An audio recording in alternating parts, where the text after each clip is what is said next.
Sunfyre está mesmo vivo ou Aegon tá delirando?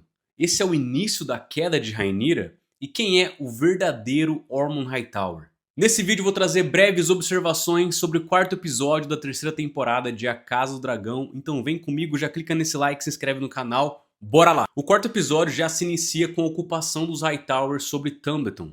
E você percebeu que não teve nenhum tipo de batalha, nenhum tipo de guerra que impediu a ocupação dos Hightower. Isso porque Tumbleton não é uma cidade que tem guardas, que tem soldados, é uma cidade comercial. Ali é muito pacífico. Mas aí você me pergunta, Bernardo, por que Ormond Hightower foi ocupar Tumbleton? Uma cidade que não faz o menor sentido, nem guarda eles têm. E eu te respondo agora. Primeiro, por esse mesmo objetivo, para não desgastar o exército deles numa batalha. E segundo, porque Tumbleton fica muito próxima de Porto Real e eles ocuparam ali estrategicamente para ficar mais próximo de Porto Real para um ataque e também para conseguir suprimentos, porque lá é uma cidade muito rica e o que não falta lá são suprimentos. Ou seja, Ormond Hightower se apodera ali de Tumbleton porque ela fica muito próxima de Porto Real e eles estão ali esperando a chegada de Aemon com a Vhagar para poder retomar Porto Real.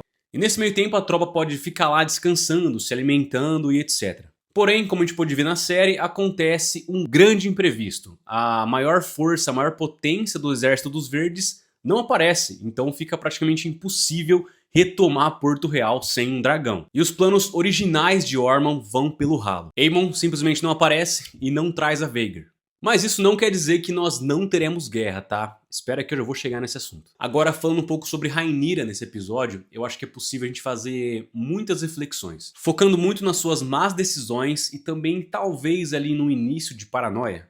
O que no caso é até razoável, né? A personagem já perdeu 2 filhos, tá sentada num trono que meio mundo não a reconhece como legítimo, cercada de conselheiros que nem sempre concordam entre si e que podem ser até traidores, sem falar no pepino que deixaram pra ela lá quando levaram todo o ouro do reino. Mas o grande problema é que o trono não perdoa e más decisões, uma hora ou outra, voltam pra você. Por exemplo, a constante humilhação que o Wolf e Hugo Martelo sofrem, muito mais do Daemon, né? Mas nesse episódio a gente vê a própria Rhaenyra proibindo o Wolf de frequentar os bares que ele gosta, e isso pra ele, a gente pôde ver que é algo que o fazia se sentir bem, né? Ele fica muito tocado por isso. E querendo ou não, mesmo o Wolf não sendo um nobre, ele traz uma força majestosa pro exército da Rhaenyra. Ele controla um dragão. Então isso, mais pra frente, pode ver que vai trazer consequências. A segunda decisão equivocada de Rhaenyra, quando ela manda os guardas darem um jeito nos plebeus que estão espalhando pichações, né, pela cidade. Eles chegaram praticamente espancando todo mundo, não filtraram ninguém, não investigaram, simplesmente causaram alvoroço na população. E lembre-se, o povo nunca esquece. E no final das contas, o que sustenta o rei ou a rainha no trono é o povo. A gente vai ver isso. Eu não sei se vocês repararam também nessa cena do conselho, ficou decidido que as tropas de Daemon que estavam em Riverlands vão marchar agora em direção a Tumbleton. Então a gente já pode esperar a próxima batalha, que inclusive já saiu no teaser do episódio 5, tá? Então essa batalha vai acontecer. E eu não sei se vai ser igual ao livro, mas nós teremos mortes, tá? Ah, e uma curiosidade rápida. Essa cena que a Rhaenyra tá falando com o Alyn, ela viu um rato e reclama pra ele da infestação de ratos ali no castelo. Isso porque o Aegon mandou matar todos os caçadores de ratos, né? Mas aí o Alyn, ele sugere pra Rhaenyra trazer gatos, porque é o que eles fazem nas embarcações dos Velaryon.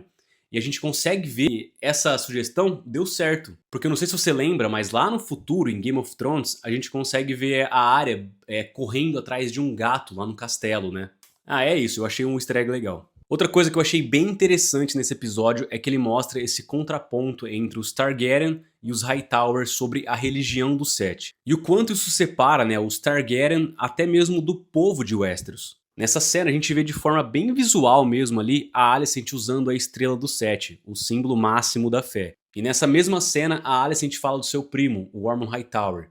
Ela o descreve como um homem culto, que coleciona tapeçarias, que aprecia aromas e ervas, etc. Mas o ponto central aqui é que ele é um homem extremamente religioso. E de novo, essa característica é um ponto fundamental que separa os Hightower e o povo de Westeros dos Targaryen em si. Porque os Targaryen nunca foram fundamentalmente devotos da fé dos Sete. Isso aconteceu durante a conquista de Aegon, que a família aceitou a religião, mas mais como um modo de jogada política para não incendiar o ódio na população. Mas nem todos os Targaryen levam isso consigo. E o motivo mais óbvio é que eles ainda se casam entre si, entre familiares. Irmão casa com irmão. Eles praticam o incesto. E segundo a fé do Sete, isso não é permitido. E esse contraste vem sendo costurado ao longo do episódio inteiro. Aí culmina na cena final, né, que muda tudo. A gente descobre quem realmente é Ormond Hightower.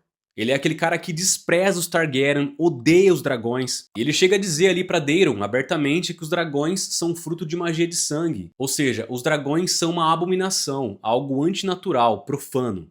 E é possível notar também que apesar desse ódio todo pelos Targaryen, o Ormond ainda tem um carinho ali, né, por Daeron.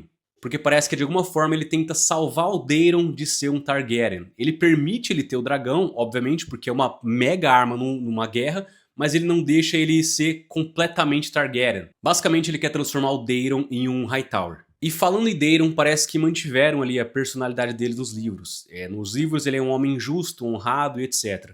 Mesmo no final ele matando ali aquele plebeu, deu pra ver que é porque ele foi muito manipulado, mas parece que ele é um rapaz bom. Porque a gente viu que ele não queria fazer aquilo. Agora falando de Sunfyre. Sunfyre está vivo. Sim, gente, Sunfyre está vivo.